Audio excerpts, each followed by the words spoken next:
नमो वासुदेवाय। ॐ नमो भगवते वासुदेवाय।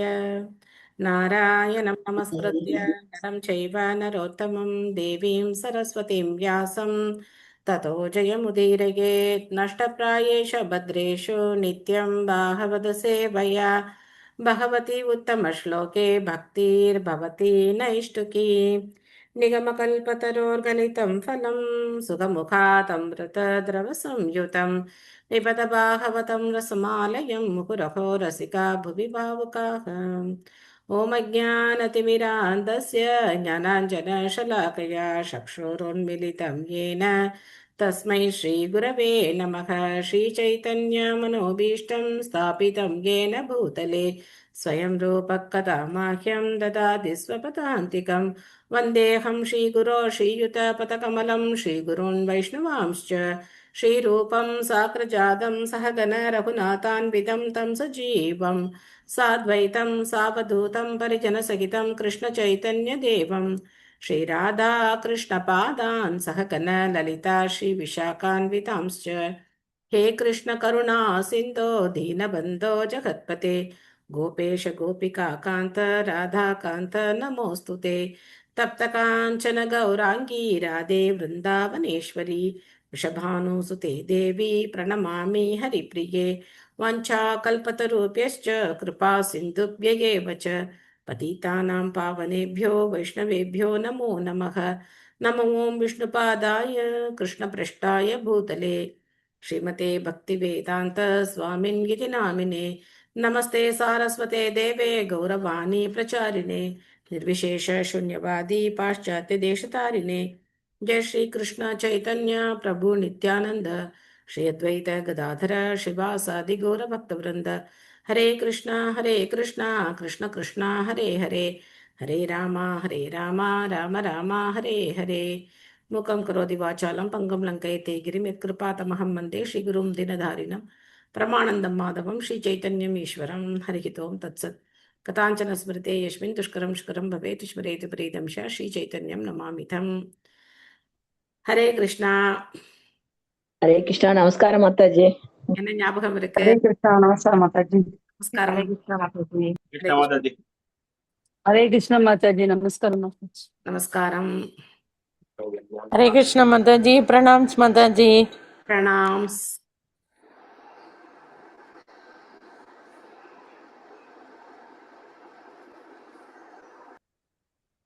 நேத்து என்ன பார்த்தோம்? மாதாஜி. சொல்லுங்க பிரபு. மாதாஜி, அதாவது நம்மளுக்கு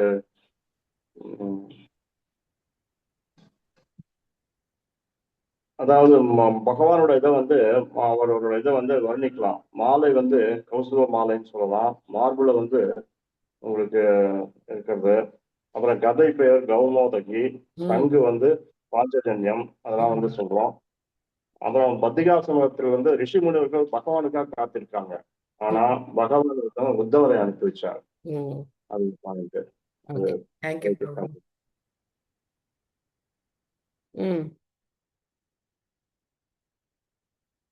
வேற என்ன பாயிண்ட் யாருக்கு ஞாபகம் இருக்கு? நான் மற்றவர்களுக்கு சுக்ருத்தியை ஏற்படுத்தி கொடுக்க வேண்டும். சுக்ருதி மீன்ஸ் அவங்களுக்கு சத்சங்கம் எடுத்து கொடுக்கறது, பிரசாதம் கொடுக்கறது, அப்புறம் நகர சங்கீதம் இதே மாதிரி இருந்ததுன்னா நல்லா இதுவா இருக்கும். சுக்ருதி அது சொன்னேன்.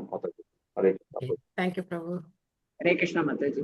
ஹரே கிருஷ்ணா. உங்களுக்கு எப்படி அழிஞ்சதோ அது மாதிரி தன்னைத்தானே எப்படி உரசி அழிஞ்சு போகுதோ அதே மாதிரி அது உள்ளத்துல ஒருத்தர் இந்த மாதிரி குடி போதையில இது பண்றதாக பகவான் இது பண்ணி வச்சிருக்கிறாரு.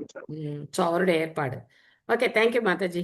ஸ்ரீமத் பாகவதம் 3வது ஸ்கந்தம் 4வது அத்தியாயம் விதுரர் மைத்ரேயரை தேடி செல்லுதல். ஸோ இதில் நம்ம எத்தனாவது பதம் படிக்கணும்? 14 13 மாதாஜி. 13 படிக்கணுமா? ஓகே. புரா மயா புரோக்தம் அஜாயனாப்யே பத்மே நிஷன்னாய மமாதிசர்கே ஞானம் பரம் மன் மகிமாவபாசம் யத் சூரயோ பாகவதம் வதந்தி மொழிபெயர்ப்பு பொருளுரை வழங்கிய தேவத்ராச பக்திவேதாந்த சுவாமி ஸ்ரீல பிரபுபாத் கி ஜெய். மொழிபெயர்ப்பு. உத்தவா, பத்மகல்பத்தின் ஆரம்பத்தில், படைப்பின் துவக்கத்தில் எனது நாபி கமலத்தில் வீற்றிருந்த பிரம்மதேவருக்கு ஸ்ரீமத் பாகவதம் என்று முனிவர்களால் விவரிக்கப்படும் எனது உன்னத பெருமைகளை பற்றி நான் உபதேசித்தேன். இது நம்ம ஏற்கனவே 2வது ஸ்கந்தத்துல பார்த்தோம் இல்லையா? சதுஷ்லோகி பாகவதம்னு பார்த்தோம். ஸோ அதைத்தான் இங்க வந்து கிருஷ்ணர் உத்தவர்கிட்ட சொல்றார். படைப்புடைய ஆரம்பத்துல பிரம்மாவுக்கு நான் வந்து என்னை பத்தி சொன்னேன் அப்படிங்கிறத சொல்றார். மீனா மாதாஜி படிக்கிறீங்களா? ஹரே கிருஷ்ண மாதா. ஆச்சாரியர் பிரபுபாதக்கு ஜெய்.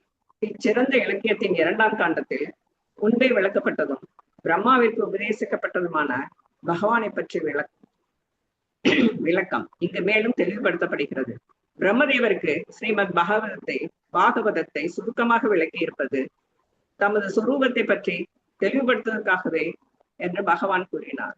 2வது காண்டத்தில் உள்ள 4 ஸ்லோகங்களுக்கும் அளிக்கப்படும் அருவவாத விளக்கம் இங்கு நிராகரிக்கப்படுகிறது.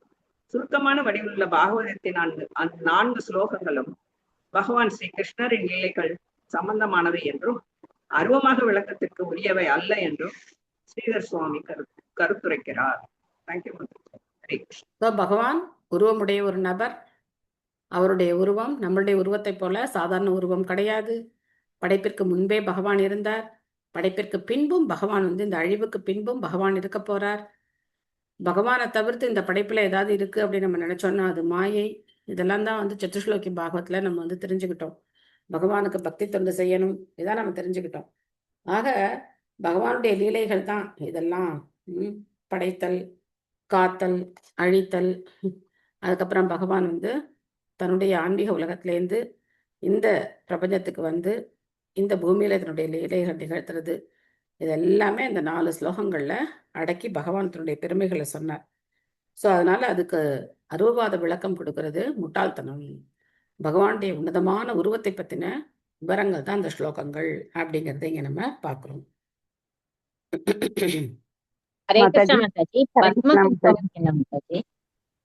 ஒவ்வொரு கல்பத்துக்கும் ஒவ்வொரு பேரு. ஹரே கிருஷ்ணா மாதாஜி. ஹரே கிருஷ்ணா. 12வது பொருளுரையில அந்த ஃபர்ஸ்ட் 3 லைன்ஸ் எனக்கு கொஞ்சம் இன்னொரு தடவை விளக்குங்க மாதாஜி. முக்தி பெற்ற ஒரு ஜீவராசியால் அறியப்படக்கூடிய அளவிற்கு பகவானை பற்றிய அறிவில் ஒருவர் நன்கு பரிச்சயம் உடையவராக இருக்கும் பொழுது வைகுண்ட லோகங்களில் புக அவர் அனுமதிக்கப்படுகிறார். எனக்கு இது புரியாத மாதிரி இருக்குது. ஓகே. இப்போ நீங்க வந்து சாம்பார் வைக்கணும். என்ன பண்ணணும்? சாம்பார் வைக்கணும். உங்களுக்கு சாம்பாருக்கு என்னென்ன இன்கிரீடியன்ஸ் வேணும்னு தெரியணும். ஒரு நிமிஷம் எனக்கு வந்துடுறேன். எனக்கு தனியா இருக்கிறதுனால எல்லாத்துக்கும் நான் தான் போடுறேன்.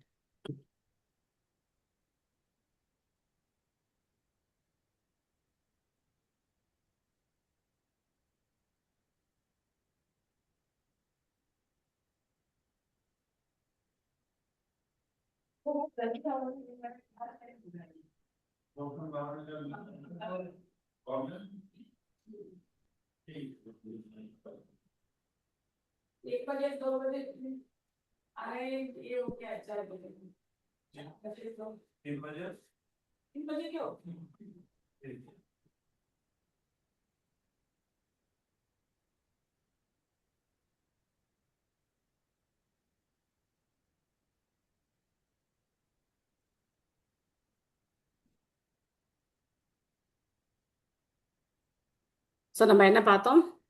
நம்ம சாம்பார் வைக்கணும் இல்லையா? அப்போ சாம்பார் வைக்கணும் அப்படின்னாக்க அதுக்கு என்னென்ன பொருள்கள் தேவை அப்படின்னு நமக்கு தெரியணும். அதுக்கப்புறம் அதை எப்படி நம்ம செய்யணும், அந்த செயல்முறை விளக்கமும் நமக்கு தெரியணும். அப்பதான் என்ன பண்ண முடியும்? சாம்பார் வைக்க முடியும் இல்லையா? ஒரு சின்ன விஷயம் இது. ஸோ இது நமக்கு கிளியரா தெரிஞ்சாதான் நம்மளால இதை செய்ய முடியும். அப்போ இன்னொரு உதாரணமும் பார்ப்போம். இப்போ செல்வகுமாரி மாதாஜி, நீங்க மதுரையில இருக்கீங்க இல்லையா? திருநெல்வேலி மாதாஜி. திருநெல்வேலி. ஓகே சாரி, திருநெல்வேலியில இருக்கீங்க. ஆமா, திருநெல்வேலியில இருக்கீங்க. இப்போ உங்க வீட்டுக்கு ஒருத்தர் வராரு அப்படின்னாக்க உடனே அவங்கள வந்து வாங்க வாங்க வாங்க உள்ள வாங்க அப்படின்னு சொல்லி உள்ள கூட்டிட்டு போய் உங்க வீட்டுல இருக்கிற முக்கியமான இடங்களுக்கெல்லாம் போய் உள்ள அழைச்சிட்டு போய் அவங்களுக்கு எல்லாத்தையும் எக்ஸ்பிளைன் பண்ணி காட்டுவீங்களா நீங்க? ம். செய்வீங்களா? ஆமா ஆமா ஆமா காட்டுவேன் மாதாஜி. காட்டுவீங்களா? ஆமா. அப்படியா? ரொம்ப ஆச்சரியமா இருக்கே. நானா இருந்தா கதவே திறக்க மாட்டேன். நான் தான் என்ன கேட்பேன், யாரு நீங்க, எங்க வந்தீங்க?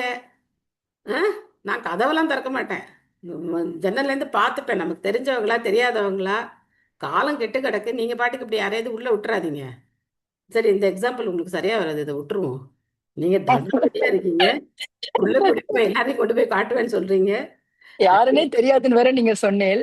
அதான். அப்படியும் அவன் எல்லாத்தையும் காட்டுவேன்றான்.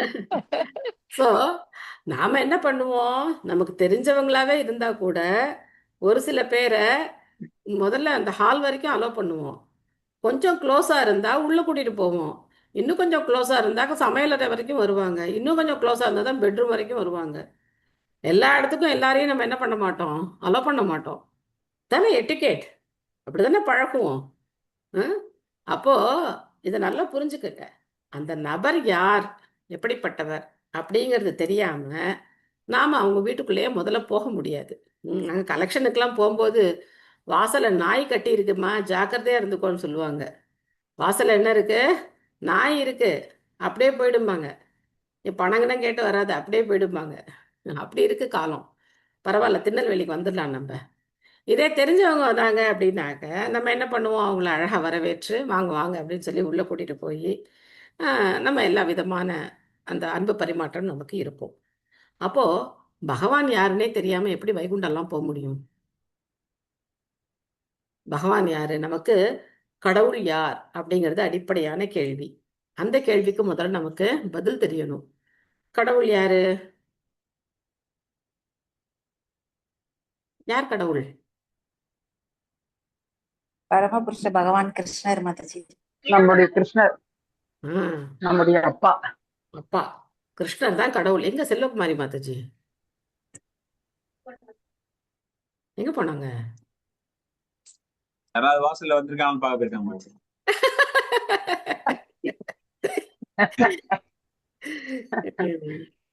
செல்வகுமாரி மாதாஜியே காணோமே. கேள்வி கேட்டதே அவங்க தான், அவங்கள காணோமே. எனிவே, என்ன கேட்டாங்க மாதாஜி அவங்க? அந்த 13வது மொழிபெயர் பொருளுரையில 12வது மொழிபெயர்ப்போட 12வது 12வது கேட்டாங்க. மொழிபெயர்ப்புல முதல்ல 2 லைனுக்கு அர்த்தம் என்னன்னு கேட்டாங்க. ஓகே. சோ முதல் கேள்வி நமக்கு கடவுள் யார் அப்படின்னு தெரியணும். அதுக்கப்புறம் நாம யார் அப்படின்னு தெரியணும். எனக்கும் கடவுளுக்கும் என்ன தொடர்பு இருக்கு, இந்த விஷயம் நமக்கு தெரியணும். சம்பந்தா அபிதயா பிரயோஜனா. சம்பந்தம் முதல்ல தெரியணும். எனக்கும் கடவுளுக்கும் ஒரு தொடர்பு இருக்கு. அவர் தான் என்னை படைத்தவர், என்னுடைய தாய், என்னுடைய தந்தை. யாரோ சொன்னாங்க அப்பா, கிருஷ்ணன் தான் அப்பா அப்படின்னாங்க. அந்த உறவு தெரிஞ்சு நான் அவர்கிட்ட போகணும் அப்படின்னு தெரியணும். அப்போ கிருஷ்ணர் தான் கடவுள் அப்படின்னு ஒரு லைன்ல தெரிஞ்சுக்கிறத விட கிருஷ்ணர்னா யார், தத்துவமும் தெரியணும். கிருஷ்ணரை பத்தின தத்துவ விசாரமும் நமக்கு தெரியணும். அவர்தான் மூல முழுமுதற் கடவுள் அப்படிங்கிறது தெரிஞ்சிடணும். அதுக்கப்புறம் அவருடைய விரிவங்கங்கள் தான் தேவர்கள். மற்ற ஜீவராசிகளுக்கும் நமக்கும் என்ன தொடர்பு இருக்கு, தேவர்கள் யாரு, இந்த உலகம் எப்படி படைக்கப்பட்டது, இந்த மாதிரி எல்லாமே நமக்கு புரிஞ்சா நாம் என்ன பண்ண முடியும், பகவானுடைய லோகத்துக்கு போகணுங்கிற ஆசையாவது வளர்த்துக்க முடியும். இல்லைன்னா நம்ம என்ன பண்ணிட்டு இருப்போம், இந்த பௌதிக உலகத்திலேயே அந்த கடவுள் என்னுடைய பிரச்சனைகள்லாம் நீ சரி பண்ணி நான் இங்கே சௌகரியமா வாழறதுக்கு ஏற்பாடு பண்ணணும். அதான் நம்மளுடைய நோக்கம். இப்போ நம்மளே பார்க்குறோம் இல்லையா, நமக்கு வர பிரச்சனைகளுக்கெல்லாம் நம்ம என்ன பண்ணுறோம், பிரார்த்தனை பண்ணுறோம். இந்த பிரார்த்தனை பண்ணி இதெல்லாம் நமக்கு சரியாகணும் சரியாகணும் அப்படிதான் நம்ம பிரார்த்தனை பண்ணிக்கிட்டே இருக்கோம். நம்ம நிலைமை அதுதான். அதில் நம்ம வந்து எந்த பெருசாக நம்ம வந்து நம்மளை போஸ்ட் பண்ணிக்க முடியாது. ஒரு கஷ்டம் வந்தால் பகவான்கிட்ட தான் போய் இந்த கஷ்டம் எனக்கு சரியாகணும் அப்படின்னு சொல்லி போய் பிரார்த்தனை பண்ணிக்கிட்டே தான் இருக்கோம். அந்த நிலையில தான் நம்ம இருக்கோம். அப்போ இன்னும் நமக்கு என்ன வரல, கிருஷ்ணன் மேலே அன்பெல்லாம் வரல. கிருஷ்ணன் மேலே அன்பு வந்து அவருடைய லோகத்துக்கு போகணும், அங்கே போய் அவருக்கு சேவை செய்யணும் அப்படிங்கிற எண்ணமெல்லாம் நமக்கு வரல. ஏன் நமக்கு கிருஷ்ணனை பற்றி சரியா தெரியல? என்ன தெரியல? கிருஷ்ணன் நம்மளை எல்லா விதத்துலையும் காப்பாத்திக்கிட்டே தான் இருக்கார். ஸோ அப்போ நமக்கு துன்பம் வரும்போது பகவான் என்ன சோதிக்கிறாருன்னு சொல்றது, பகவான் என்ன கஷ்டப்படுத்துறாருன்னு சொல்றது, இதெல்லாம் நம்ம இன்னும் சொல்லிக்கிட்டே தான் இருக்கோம். ஸோ இந்த மாதிரியான அனர்த்தங்கள் எல்லாம் நிவர்த்தியாகி பரமபுருஷ பகவான் எப்பவுமே என் மேல அன்பா தான் இருக்கார், நான் தான் அவருக்கு மேல இன்னும் அன்பு செலுத்தல அப்படிங்கிறதெல்லாம் நம்ம புரிஞ்சுக்கும் போது நாம வைகுண்ட லோகத்துக்கு போறதுக்கு எலிஜிபிள், நமக்கு அந்த தகுதி கிடைக்கும். அதனால கிருஷ்ணரை பத்தி ஒருத்தர் பூரணமா தெரிஞ்சுக்கணும். கிருஷ்ணர் ரொம்ப நல்லவர், அவர் எப்போதுமே என்னுடைய நலம் விரும்பி அப்படிங்கிறதெல்லாம் நம்ம தெரிஞ்சுக்கணும். என்னுடைய கர்ம வினையினால நான் துன்பப்படுறேன், அந்த துன்பத்தையும் பகவான் என்ன பண்றார், குறைச்சி கொடுக்குறார். அது மட்டும் இல்லாம நான் தவறு செய்யும் போது பகவான் தண்டிக்கலைன்னா நான் எப்படி திருந்த முடியும் இல்லையா? நான் தவறு செய்யும் போது பகவான் தண்டிக்கவே மாட்டார், ஒண்ணுமே பண்ணக்கூடாது அப்படின்னா நான் எப்படி திருந்த முடியும்? எனக்கு திருந்தறதுக்கு வாய்ப்பு இருக்கா? வாய்ப்பே கிடையாது. திருந்தாம அங்க போக முடியாது. சி கம்பல் பண்ணி குழந்தைய கொண்டு போய் ப்ரீகேஜியில் கொண்டு போய் விடுற மாதிரி நம்மளை போய் வைகுண்ட லோகத்துலலாம் விட முடியாது. அங்கே போய் அழுதுகிட்டே உட்காந்துருப்போம், நான் சினிமா பார்க்கணும், நான் அதை பண்ணணும், நான் இதை பண்ணணும்னு சொல்லி நமக்கு அந்த புலனின்ப ஆசைகள் இருக்கும்போது, நான் அனுபவிக்கணுங்கிற ஆசை இருக்கிற வரைக்கும் நம்மளால அந்த ஏரியா பக்கமே போக முடியாது. ஸோ நம்மளை வலுக்கட்டாயப்படுத்தி வைகுண்ட லோகத்துக்குலாம் யாரும் கூட்டிகிட்டு போக மாட்டாங்க. தன்னிச்சையாக நம்ம என்ன செய்யணும், அந்த ஆர்வம், பகவானுக்கு சேவை செய்யணுங்கிற ஆர்வம் நமக்கு வரணும். அதுக்கு நம்ம பகவான் யாருன்னு தெரிஞ்சுக்கணும். ஸோ அப்பதான் என்ன பண்ண முடியும், நாம வைகுண்டத்துக்கு போக முடியும். ஸோ அதனால ஒரு முக்தி பெற்ற ஜீவராசியால் அறியப்படக்கூடிய அளவிற்கு முழுசா தெரிஞ்சுக்க முடியாது.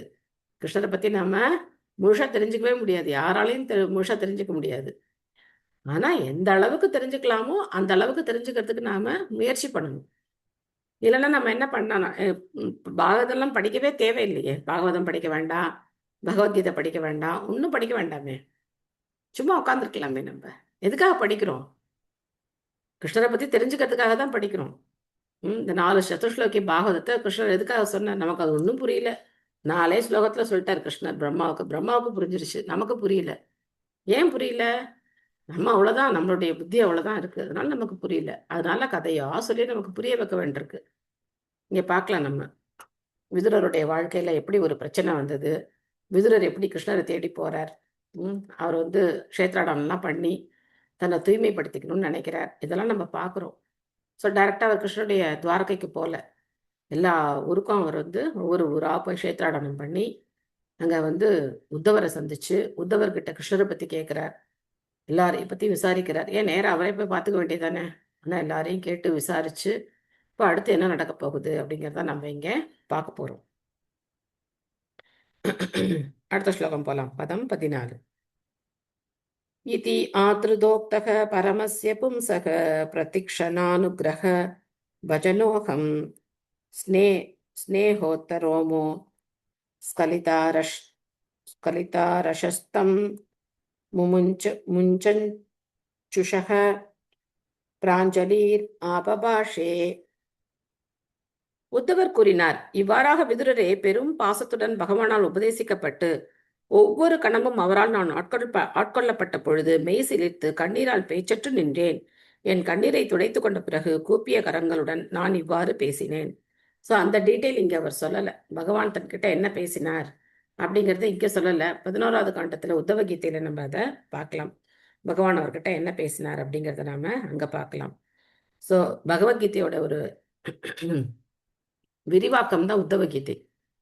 ஒரு ஸ்லோகம் திரும்ப ரிப்பீட் ஆகும், பத்திரம் புஷ்பம் பலம் தோயம். அந்த ஸ்லோகம் திரும்ப அங்கேயும் சொல்லுவார் பகவான், அதே வார்த்தைகள் அங்கேயும் சொல்லுவார், உத்தவ கீதையில உத்தவர்ட்டையும் சொல்லுவார். கோனு ஈஷதே பாத சரோஜ பாஜாம் சுதுர்லபோ அர்த்தேஷு சதுஷ் அபீஹ ததாபி நாகம் பிரௌருணோமி பூமன் பவத் பதாம்போஜ நிஷேவனோத்சுக. எம்பெருமானை தங்களுடைய தாமரை பாதங்களின் உன்னத அன்பு தொண்டில் ஈடுபட்டுள்ள பக்தர்களுக்கு மதம், பொருளாதார முன்னேற்றம், புலனின்பம் மற்றும் முக்தி என்னும் 4 கொள்கைகளுக்கு உட்பட்டுள்ள எதையும் அடைவதில் எந்த கஷ்டமும் இல்லை. ஆனால் பெரும் புகழுக்குரியவரே, என்னை பொறுத்தவரை தங்களுடைய தாமரை பாதங்களில் பணி செய்து கிடக்கவே நான் விரும்புகிறேன். ஸோ உத்தவர் என்ன சொல்றாரு, தர்மார்த்த காம மோக்ஷ, தர்மம் அதான் மதம்னு இங்கே சொல்லப்பட்டிருக்கு, பொருளாதார முன்னேற்றம் அர்த்த, புலனின்பம் காம, முக்தி, இதெல்லாம் உங்க பக்தர்களுக்கு ரொம்ப சுலபமா கிடைக்கும். அதுக்காக அவங்க ஒன்றும் கவலைப்படவே வேண்டியதில்லை, அவங்களுக்கு அது தானாவே கிடைக்கும். ஆனா பாருங்க, எனக்கு அதுலெல்லாம் ஒன்றும் நாட்டம் இல்லை. எனக்கு எப்படி இருக்கு, எப்பவுமே உங்களுடைய பாதங்களுக்கு நான் சேவை செய்யணும்.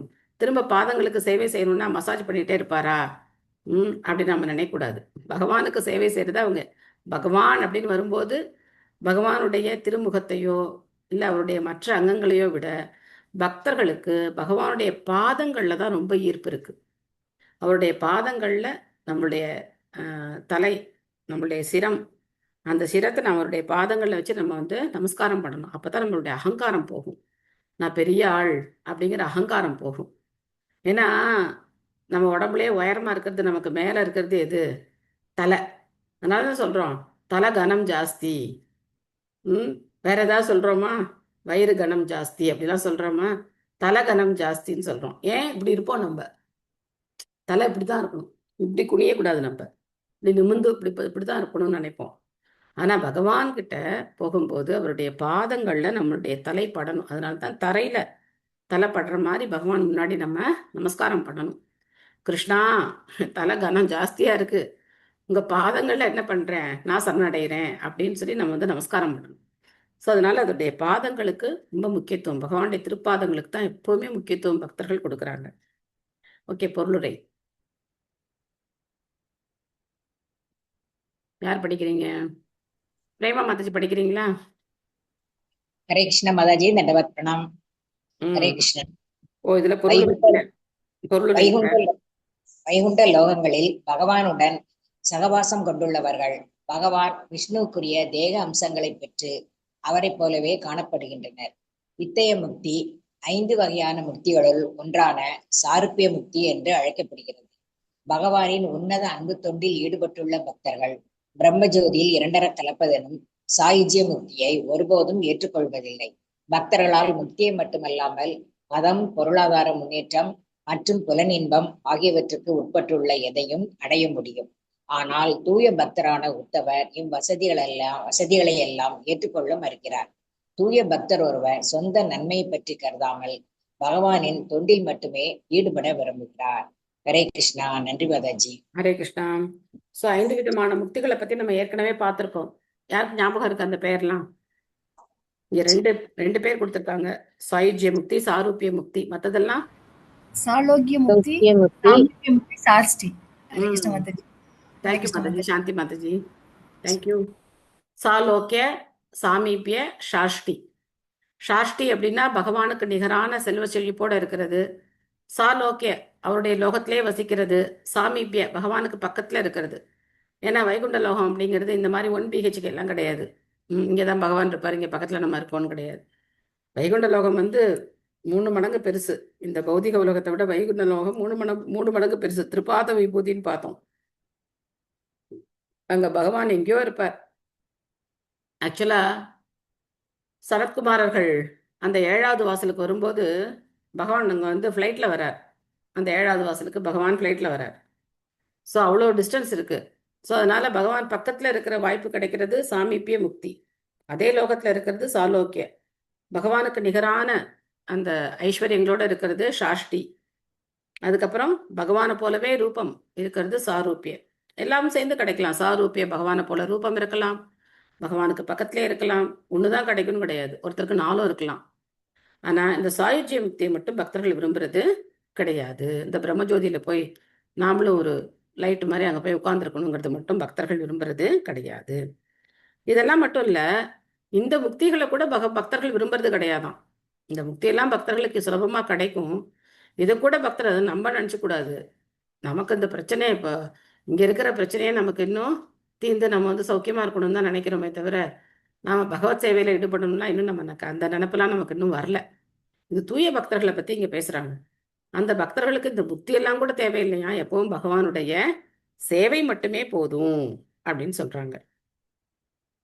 கர்மாணி அநீகஸ்ய பவோ பவஸ்ய தே துர்காஷயோ அதாரி பயாத் பலாயனம் காலாத்மனோ யத் பிரமதா யுதாஸ்ரமக ஸ்வாத்மன் ரதே இத்யதி தீர்பிதாமிக.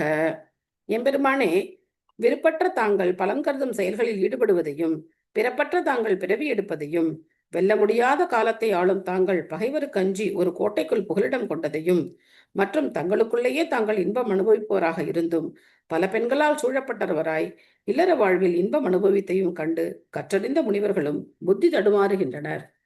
அதனால்தான் பகவத்கீதையில பகவான் சொல்லிட்டார், ஜென்ம கர்ம சமே திவ்யம் ஏவம் யோ வேதி தத்வதः தெக்வா தேகம் புனர்ஜென்ம நைதி மாமேதி சோ அர்ஜுனா அப்படின்னு சொன்னார். ஏன்னா எல்லாமே முரண்பாடா இருக்கு. பகவான் பிறப்பற்றவர், பிறக்கிறார். அஜோ அபிசன் அவ்யயாத்மா அப்படிங்கிறார். அஜ, நான் பிறப்பற்றவன், ஆனா நான் இங்க பிறக்கிறேன் அப்படின்னு பகவானே சொல்றார். அவர் பிறப்பற்றவர், பிறக்கிறார். அவருக்கு யாரும் ஆதி கிடையாது, ஆனா ஒரு தாய் தந்தையர் அவர் ஏத்துக்கிறார். அதே மாதிரி அவர் பலன் கருதும் செயல்களில் ஈடுபட வேண்டிய அவசியமே கிடையாது. அவர் என்ன பண்றார்? போர்ல ஈடுபடுறார். அவர் தான் எல்லாரையும் ஆள்பவர், சர்வலோக மகேஸ்வரம். ஆனா என்ன பண்றார்? இவங்களுக்கெல்லாம் பயந்து, ஜராசந்தன் இவங்களுக்கெல்லாம் பயந்து என்ன பண்றார்? கடலுக்குள்ள போய் கோட்டையை கட்டி அங்க உட்கார்ந்துருக்கார்.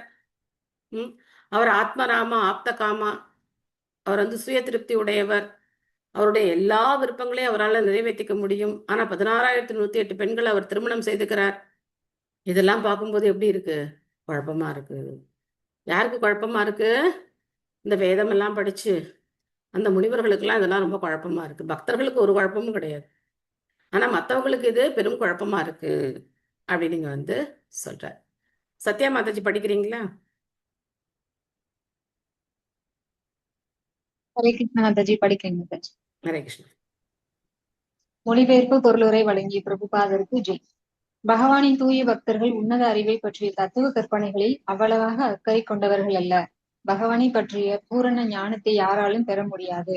பகவத் பக்தர்கள் பகவானின் உன்னதமான லீலைகளை பற்றி கேட்பதிலும் பாடுவதிலும் திருப்தி அடைவதால் பகவானை பற்றிய சிறிதளவு அறிவும்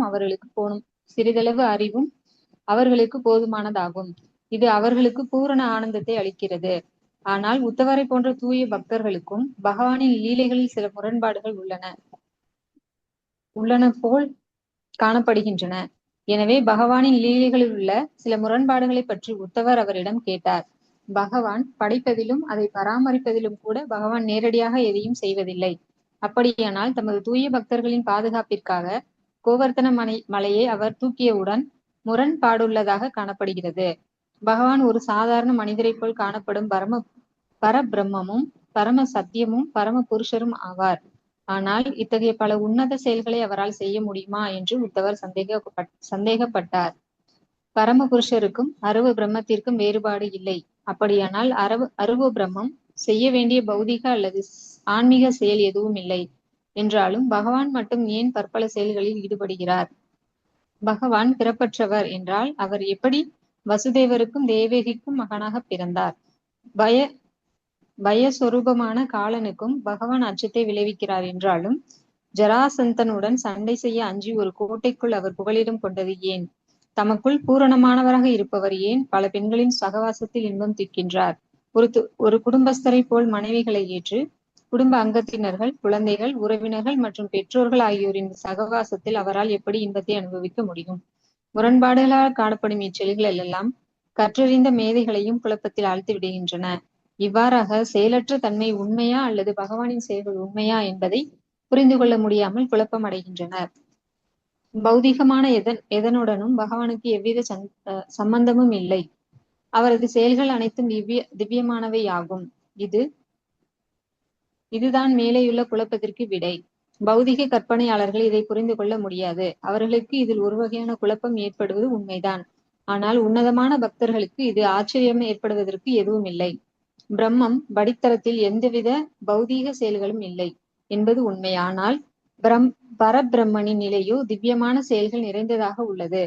பிரம்மம் மற்றும் பரபிரம்மம் ஆகிய நிலைகளுக்கு இடையில் உள்ள வேறுபாடுகளை அறிந்திருப்பவரே உண்மையான ஆன்மீக ஆவார். இத்தகைய ஆன்மீகங்களுக்கு எந்தவித குழப்பமும் இல்லை. இதை பகவானே கீதையில் 10.2 கூறுகிறார். சிறந்த முனிவர்களாலும் தேவர்களாலும் கூட எனது செயல்களையும் உன்னத ஆற்றல்களையும் பற்றி எதையும் அறிந்து கொள்வது மிகவும் கடினம். பகவானின் செயல்களுக்குரிய உன்னதமான விளக்கம் பீஷ்ம தேவரால் பாகவதத்தில் 1.9.16 கொடுக்கப்பட்டுள்ளது. நகி அஸ்ய கர்ஷித் ராஜம் புமாம் வேத விதிஸ்திதம் யத் விஜ்ஞாய யுக்தா முக்யந்தி கவயோபிஹி. Hare Krishna Mataji. Thank you Mataji. Hare Krishna. Thank you Mataji. So Selvakumari Mataji கேட்ட கேள்விக்கு இந்த பொருளுரை ஒரு சிறந்த பதிலா இருக்கு. பகவானை பத்தின இந்த முரண்பாடுகள் எல்லாம் நம்ம புரிஞ்சுக்காம வைகுண்ட லோகத்துக்குள்ள போக முடியாது. பகவானை பத்தி தெளிவா தெரிஞ்சுக்கணும். ஸோ அதனால இங்க நம்ம என்ன பார்க்குறோம் அப்படின்னாக்க, அருவ பிரம்மத்துக்கும் பகவானுக்கும் உள்ள வித்தியாசம். அதனால தான் நிறைய பேருக்கு ரொம்ப சௌகரியமா இருக்கு. எது? உருவம் இல்லைன்னு சொல்றது. அருவ பிரம்மம் தான் உயர்ந்தது அப்படின்னு சொல்றது ரொம்ப சௌகரியம். ஏன்னா அதுல ஒரு செயலும் கிடையாது. அது வந்து பறக்கிறது இல்லை, அது வந்து கோவர்தன மலையை தூக்காது. அருவ பிரம்மம் வந்து கம்சனோட சண்டை போட போறது இல்லை. அருவ பிரம்மம் போய் திருட போறது கிடையாது. ரொம்ப சௌகரியமா இருக்கு. அது ஒன்றும் பண்ணாது, பேசாம இருக்கும். சூரிய வெளிச்சம் இருக்கு, அது என்ன பண்ண போகுது? அது பாட்டுக்கு பேசாம தேவேன்னு இருக்கும் இல்லையா? அந்த மாதிரி இருக்கிறது தான் உயர்ந்தது அப்படின்னு ஞானிகள்லாம் நினைக்கிறாங்க. அதனால அவங்களுக்கு அது ரொம்ப வசதியா தெரியுது. ஆனா பக்தனுக்கு பகவானுடைய லீலைகள் உயர்ந்ததா தெரியுது. அருவ பிரம்மத்துக்கே பௌதிகமான எந்த செயல்களும் கிடையாது அப்படின்னா, அந்த அருவ பிரம்மத்துக்கு ஆதாரமாக இருக்கக்கூடிய பரபிரம்மனான பகவான் ஸ்ரீ கிருஷ்ணனுடைய செயல்கள் எப்படி பௌதிகமான செயலா இருக்க முடியும்? ஸோ அதனாலதான் கிருஷ்ணன் பயந்து ஓடனா. அவருக்கு ரன்சோர்னு பேரு. போர்ல பயந்து ஓடினவருக்கு ரணச்சோர் அப்படின்னு ஒரு பேரு. அது கோவில் இருக்கு, அங்க வந்து பகவானை வழிபடுறாங்க. ரன்சோர், அங்க வந்து பகவான் ரன்சோர். அந்த மாதிரி நாம இங்க பார்த்தோம் அப்படின்னா, திருடின கிருஷ்ணரை நவநீத கிருஷ்ணன் அப்படின்னு சொல்லி என்ன பண்றோம்? கொண்டாடுறோம். வெண்ண திருடனை யாராவது கொண்டாடுவாங்களா? ஆனா பகவான் திருடனா என்ன பண்றோம்? நந்தகுமார நவநீத சோர ராதே கோவிந்தா அப்படின்னு பாடுறோம். ஏன்? பகவான் திருடினாலும் அது தெய்வீகமானது. அவர் திருடியே ஃபேமஸ் ஆகிறார். அதனால அவருடைய செயல்கள் எல்லாமே தெய்வீகமானது. அதுல பௌதீகமான ஒரு காரியமும் கிடையாது.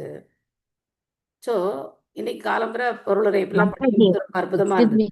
மாதாஜி, நம்ம திருடணும்னா யாருக்கும் தெரியக்கூடாது, திருடி மாட்டக்கூடாதுன்னு பாப்பா. அவர் மாட்டிக்கிட்டே அவர் திருடுறாரு மாதாஜி.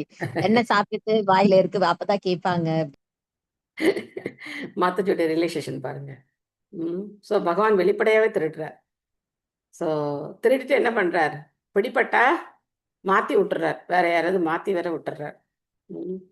ஸோ இன்னைக்கு காலம்புற பாகவதம் கிளாஸ்ல படிச்சோம்.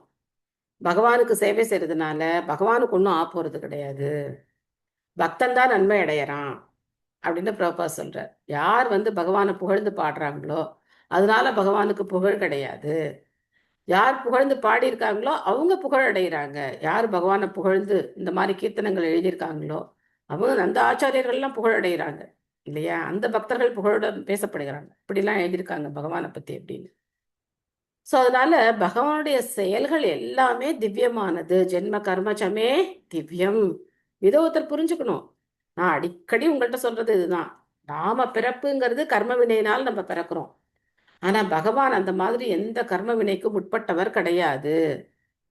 அதனால்தான் கிளியரா சொல்றார், பரித்ராணாய சாதுனாம் விநாசாய சதுஷ்கிருதாம் தர்ம சம்ஸ்தாபனார்த்தாய சம்பவாமி யுகே யுகேன்னு சொல்றார்.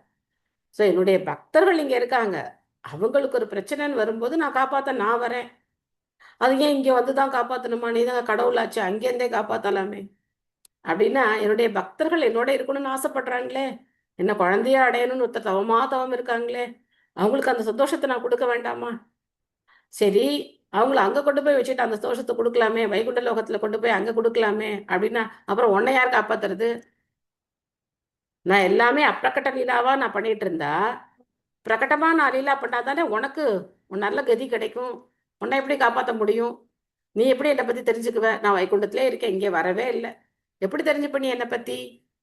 அதனால என்னுடைய நன்மைக்காக தான் பகவான் வரார். இதை நம்ம புரிஞ்சுக்கணும். நம்ம ஒவ்வொருத்தருடைய நன்மைக்காக தான் பகவான் வரார். எனக்கு இந்த சந்தேகம் ஆரம்பத்திலேருந்தே இருந்தது. ஏன் பக்தர்களை காப்பாற்றணும்னு நினைச்சு பகவான் இங்க வர்றாரு? அவங்களெல்லாம் வைகுண்டம் கொண்டு போய் அங்க வச்சுக்க வேண்டியதானே, இங்க எதுக்காக அவர் வரணும்? அப்புறம் தான் தெரிஞ்சது, அவர் வைகுண்டத்திலே எல்லாம் பண்ணிட்டு இருந்தாருன்னா எனக்கு எப்படி தெரியும்? நேர வந்து இதையெல்லாம் பண்ணி அப்புறம் இதெல்லாம் ரெக்கார்ட் பண்ணி வச்சு வியாசர் எழுதி வச்சு அதுக்கு ஆச்சாரியர்கள் வியாக்கியானங்கள்லாம் கொடுத்து நான் நம்ப மாட்டேங்கிறேன். அப்போ இதெல்லாம் வைகுண்டத்துலாம் நடக்கும், இங்கெல்லாம் பார்க்கவே முடியாது அப்படின்னா மூட்டை கட்டி வச்சுட்டு நம்ம என்ன பண்ணுவோம்? வைகுண்டமே இல்லைன்னு முடிவு பண்ணிடுவோம். வைகுண்டம்லாம் ஒன்றும் கிடையாது, இவங்க சும்மா சொல்றாங்க அப்படின்னு முடிவு பண்ணிடுவோம். பண்ணுவோமா இல்லையா? இல்லை அங்கே போகணுங்கிற ஆசையாவது வருமா வராதா? ஒண்ணுமே வராது நமக்கு. ஸோ நம்ம ஒவ்வொருத்தருடைய நன்மைக்காகவும் பகவான் அவதரிக்கிறார். நம்ம ஒவ்வொருத்தருடைய சேமத்துக்காகவும் நம்மளை திரும்ப வைகுண்ட லோகத்துக்கு அழைச்சிட்டு போகணும் அப்படிங்கிற காரணத்துக்காக தான் பகவான் வரார். வெறும் அவருடைய பக்தர்களுக்காக மட்டும் வரல. இல்லைன்னா மைத்ரேயரை பகவான் அந்த விஷயம்லாம் கேட்கறதுக்கு அலோ பண்ணியிருக்கவே வேண்டாம். எதுக்கு மைத்ரேயர்னு கேட்கட்டும்னு விட்டார் பகவான். இப்போ அடுத்து நம்ம இந்த இதெல்லாம் பார்க்க போறோம். உத்தவர்கிட்ட சொன்னதை மைத்ரேயர் எப்படி கேட்டார் அப்படின்னு நம்ம பார்த்தோம் இல்லையா? டைரக்டா அவர் அவர்கிட்ட பேசல, ஆனா உத்தவர்கிட்ட பேசுறத மைத்ரேயரும் கேட்டிருக்கார். ஸோ அதனால பகவானுடைய இந்த அருவ பிரம்மத்துக்கும் பரமபுருஷ பகவானுக்கும் இருக்கிற வேறுபாட்டை நம்ம தெரிஞ்சுக்கணும். அருவம் தான் உயர்ந்தது அப்படின்னு எதுக்காக சொல்றாங்க அப்படின்னா, அது செயலற்றது. அருவத்துல எந்த செயலும் கிடையாது. இந்த மாதிரிலாம் டிஸ்கஸ் பண்ண வேண்டாம். ஏன் பிறந்தார், ஏன் கோவர்தனகிரியை தூக்கினார், ஏன் வெண்ணை திருடினார், இந்த டிஸ்கஷனே அங்கே கிடையாது. அது பாட்டுக்கு அது லைட், அது பாட்டுக்கு இருக்க போகுது. நாமளும் அதில் போய் லைட்டாக உட்காந்துக்கலாம் அப்படின்னு நம்ம நினச்சிக்கிறோம். அது கண்டிப்பாக என்ன கிடையாது, எந்த ஆனந்தமும் அதில் கிடையாது. மத்ரேஷு மாம் வா உபஹூய யத்வம் அகுண்டிதா கண்ட சதாத்மபோதக பிருச்சே பிரபோ முக்த இவா பிரமத்த தன்னோ மனோ மோகய தீவதேவ. எம்பெருமானே, நித்திய புருஷரான தாங்கள் காலத்தின் ஆதிக்கத்தினால் பிரிக்கப்படுவதில்லை. தங்களுடைய பூரண அறிவிற்கு ஒரு எல்லையும் இல்லை. சுயமாக முடிவெடுக்கக்கூடிய போதுமான தகுதியுடையவராக தாங்கள் இருந்தும் குழப்பம் அடையாதவரான தாங்கள் குழப்பமடைந்தவர் போல் என்னுடன் கலந்து ஆலோசிப்பதற்காக என்னை அழைத்தீர்கள். தங்களுடைய இச்செயல் என்னை குழப்பத்தில் ஆழ்த்துகிறது. கடைசி லீலை. உத்தவர் தான் குழப்பத்துல இருக்கார், பகவானுக்கு எந்த குழப்பமும் கிடையாது. ஆனாலும் என்ன பண்றார், தன்னுடைய குழப்பங்களை பகவான்கிட்ட கேட்டு தெளிவுபடுத்திக்கிறார். கடைசியில பகவான் கிளம்பி போறார். அவருடைய ஆன்மீக உலகத்துக்கு கிளம்பி போறதுக்கு பகவான் தயாரா இருக்கார். இந்த பௌம நிலைகளை முடிச்சுக்கிறார். ஸோ அப்போ உத்தவர் இந்த மாதிரி பகவான்கிட்ட பேசிட்டு இருக்கார். வாசுகி மாதாஜி படிக்கிறீங்களா? ஹரே கிருஷ்ண மாதாஜி. ஹரே கிருஷ்ணா. பொருளுரை வழங்கி ஸ்ரீல பிரபுபாதிக்கு ஜெய். உத்தவர் உண்மையில் குழப்பம் அடைந்திருக்கவில்லை, ஆனால் இந்த முரண்பாடுகள் எல்லாம் குழப்பமாக தோன்றுகின்றன என்று அவர் கூறுகிறார். அருகில் அமர்ந்திருந்த மைத்ரேயரின் நன்மைக்காகவே கிருஷ்ணருக்கும் உத்தவருக்கும் இடையில் இத்தகைய உரையாடல்கள் நிகழ்ந்தன. துவாரகாபுரி ஜராசந்தனாலும் மற்றவர்களாலும் தாக்கப்பட்ட பொழுது துவாரகாபுரியின் அரசர் என்ற முறையில் தமது வழக்கமான இராஜாங்க கடமைகளுள் ஒன்றாக பெரும் யாகங்களை செய்யும் பொழுது தகுந்த ஆலோசனைகளை பெறுவதற்காக பகவான் உத்தவரை அழைப்பது வழக்கம்.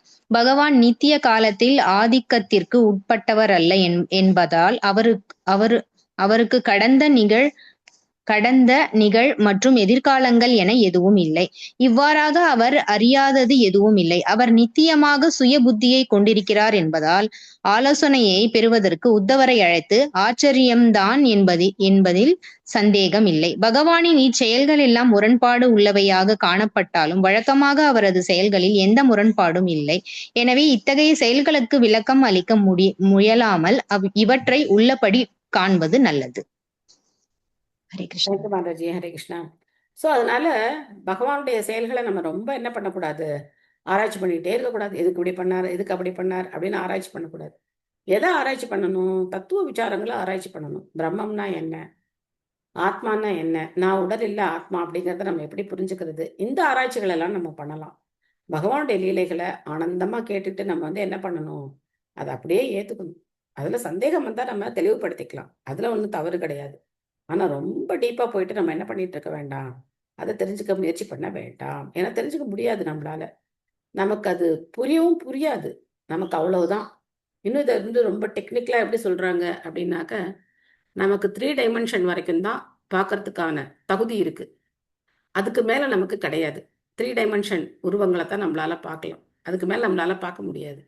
ஆனா பகவான் எல்லாத்துக்கும் மேற்பட்டவர், இந்த டைமென்ஷனுக்கெல்லாம் மேற்பட்டவர். அவர் எத்தனை டைமென்ஷன்ல இருக்காருன்னு நமக்கு தெரியாது. ஸோ அதனால நம்மளுடைய ஆராய்ச்சி அறிவு எல்லைக்கு உட்பட்டது. நம்மளுடைய அறிவுங்கிறது எல்லைக்கு உட்பட்டது. பகவான் எல்லைக்கு அப்பாற்பட்டவர்.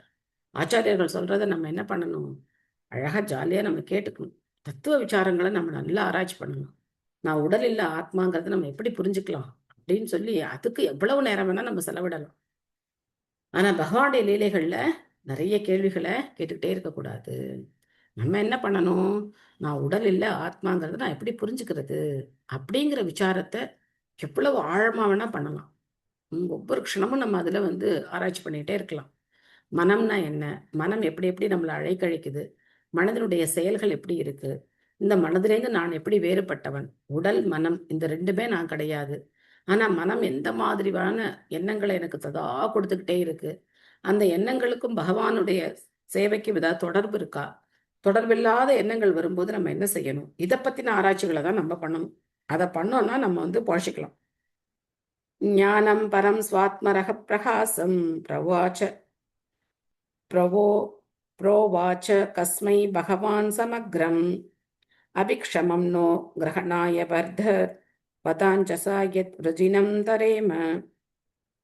எம்பெருமானே, உங்களை பற்றி ஆத்ம ஞானத்தை அளிக்கக்கூடியதும் முன்பு பிரம்மதேவருக்கு நீங்கள் விளக்கியதுமான அந்த உன்னத ஞானத்தை நாங்கள் பெற தகுதியானவர்கள் என்று நீங்கள் நினைத்தால் எங்களுக்கு விளக்கி அருள வேண்டுகிறேன். ஸோ பகவானை பற்றி தெரிஞ்சுக்கிறதுக்குள்ள உத்தவருக்கு இன்னும் அதிக ஆர்வம் இருக்கு. அவருக்கு எல்லாம் தெரியும், தெரியாதெல்லாம் கிடையாது. ஆனாலும் அவர் கேட்கிறார். மல்லிகா மாதாஜி படிக்கிறீங்களா?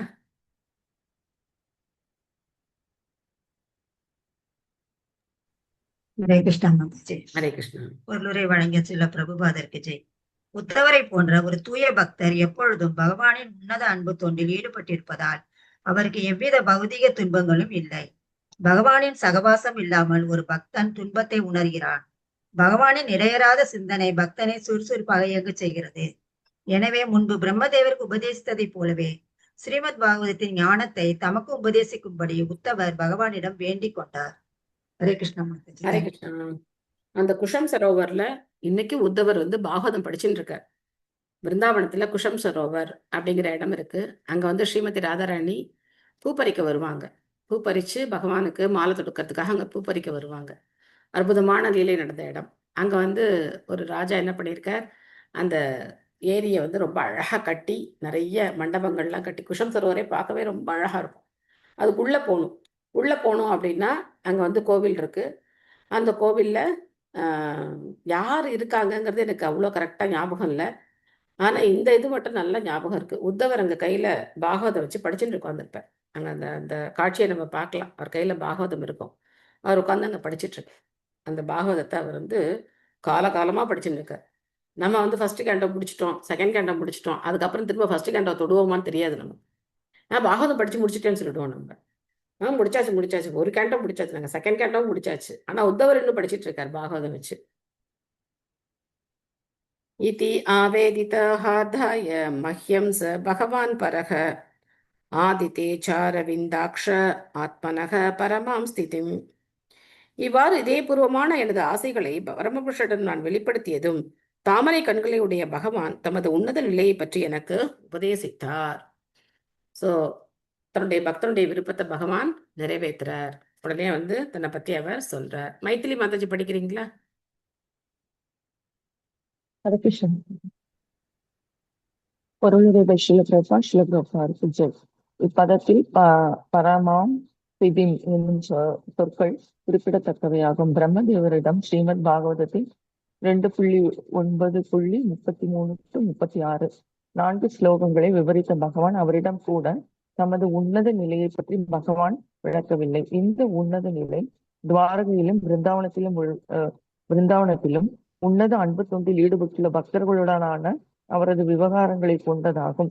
பகவான் தமது உன்னத நிலையை பற்றி விளக்கிய பொழுது மாமுனிவரான மைத்திரேயரும் அங்கு அமர்ந்திருந்தார் என்றாலும் அவ்விளக்கம் உத்தவருக்கு மட்டுமே உரியது என்பதால் அவர் குறிப்பாக மஹ்யம் எனக்கு என்று கூறினார். கற்பனை அறிவும் பலநோக்கு கர்மம் கலந்துள்ள பக்தியை கொண்டுள்ளவர்களால் இத்தகைய உன்னத நிலையை புரிந்து கொள்வது மிக கடினம். அறிவும் அஷ்டாங்க யோகமும் கலந்துள்ள பக்தியால் கவரப்பட்டுள்ள சாதாரண பக்தர்களுக்கு பகவானின் அந்தரங்க செயல்கள் வெளிப்படுத்தப்படுவதில்லை. தேங்க்யூ மாதாஜி. ஹரே கிருஷ்ணா. ஹரே கிருஷ்ணா. ஸோ பக்தியில பலவிதமான பக்திகள் இருக்கு. மிஸ்ர பக்தி, தூய பக்தி இல்லாம மிஸ்ர பக்தி. மிஸ்ரன்னா கலப்படமானது. அதுல கர்ம மிஸ்ர பக்தி, ஞான மிஸ்ர பக்தி, யோக மிஸ்ர பக்தி, இந்த மாதிரி பல விதங்கள்ல கலப்படமான பக்தி இருக்கு. சில இடத்துல பார்த்தோம்னா ஞான மிஸ்ர பக்திங்கிறது பக்தி மிஸ்ர ஞானம், பக்தி மிஸ்ர யோகம் அதுவும் இருக்கும். அங்கே வந்து பக்திக்கு முக்கியத்துவம், ஆனால் அதில் கொஞ்சம் என்னமும் கலந்துருக்கும், ஞானமெல்லாம் கலந்துருக்கும். பக்தி மிஸ்ர யோகம் கொஞ்சம் பக்தி இருக்கும், அதில் வந்து யோகம் கலந்துருக்கும். இங்கே பார்த்தோம்னா ஞான மிஸ்ர பக்தி, ஞானத்துக்கு முக்கியத்துவம், கொஞ்சம் பக்தி, அந்த ப்ரப்போர்ஷன் மாறுது. ஸோ பக்தி முதல்ல இருந்தது, பக்தி மிஸ்ர ஞானம் அப்படின்னா பக்தி 90%, 10% என்ன கலந்துருக்கு, ஞானம் கலந்துருக்கு. ஸோ அவங்க அந்த ஞானத்துக்கும் கொஞ்சம் முக்கியத்துவம் கொடுக்குறாங்க. எனக்கு எல்லாம் தெரியும், 18,000 ஸ்லோகமும் எனக்கு தெரியும், எல்லா காண்டமும் தெரியும், அது தெரியும், இது தெரியும், அதில் நமக்கு ஒரு பெருமை வருது இல்லையா? அது இல்லாமல் நம்ம 4 ஸ்லோகம் சொன்னால் எப்படி இவ்வளோ ஸ்லோகம் சொல்கிறீங்க அப்படின்னு சொன்னோன்னா, பார்த்தியா எனக்கு எல்லாம் தெரியும், இவ்வளோ ஸ்லோகம் தெரியும், உடனே மண்டையில் அந்த கர்வம் ஏறிக்கும். ஸோ அது மட்டும் இல்லாமல் அந்த ஸ்பெக்குலேட்டிவ் நாலேஜ், இதை வந்து ஆராய்ச்சி பண்ணுறது, இந்த மாதிரியெல்லாம் பண்ணிகிட்டே இருக்கிறவங்களுக்கு பகவானுடைய லீலைகளுக்குள்ளே போகிறதுக்கான அனுமதி கிடையாது. அவங்களால புரிஞ்சுக்க முடியாது, அவங்களால புரிஞ்சுக்கவே முடியாது. இதே வந்து தூய பக்தர்கள், தூய்மையான பக்தர்கள், அந்த பாட்டியம்மா பழம் வைக்கிறாங்க. பழம் வச்சுட்டு போகும்போது அவங்க எப்படி பழம் வைக்கிறாங்க அப்படின்னா பகவானுடைய நாமங்களே தான் சொல்லிகிட்டே போகிறாங்க. கோவிந்தா, கோபாலா, மாம்பழம், வாழைப்பழம் அப்படி தான் விற்றுட்டு போகிறாங்க. ஒரு பழத்தோடையும் அவங்க யாரோட பேரை சேர்த்துக்கிறாங்க, பகவானுடைய நாமத்தை சேர்த்துக்கிறாங்க. அப்போது இந்த கிருஷ்ணர் பார்க்குறார், இந்த அம்மா பழம் விற்றுட்டு வராங்க. வீட்டில் பார்த்தா நந்த மகாராஜரும் இல்லை, யசோதையும் இல்லை. கிருஷ்ணருக்கு பழம் வேணும்னு ஆசையாக இருக்குது. அப்போ அந்த பழக்காரம்மாவை, இந்த குழந்தை கூப்பிடுறது, அந்த பழக்காரம்மா வர்றாங்க. வந்து பார்த்தா அந்த அம்மா கூடையில் பழம், கூட நிறைய பழம் வச்சுருக்காங்க. கிருஷ்ணருக்கு தெரியும் எப்படி பழம் வாங்குறாங்க, எப்படி இந்த நடக்குது, இந்த வியாபாரம் நடக்குதுன்னு அவருக்கு தெரியும். ஸோ யசோதை என்ன பண்ணுவாங்க, வீட்டிலேருந்து அரிசி, பருப்பு அதெல்லாம் கொண்டு வந்து அந்த அம்மாட்ட கொடுப்பாங்க. அந்த அம்மா வந்து பழம் கொடுப்பாங்க. இந்த பண்ட மாற்று முறை, பைசா கிடையாது, அப்போ பண்ட மாற்று முறை, நம்மக்கிட்ட இருக்கிறத கொடுத்து நம்மக்கிட்ட இல்லாததை வாங்கிக்கிறோம். இது அவருக்கு தெரியும். அதனால் அவர் என்ன பண்ணுறார், அந்த பழக்காரம்மா கிட்ட பழம் கேட்குறார்.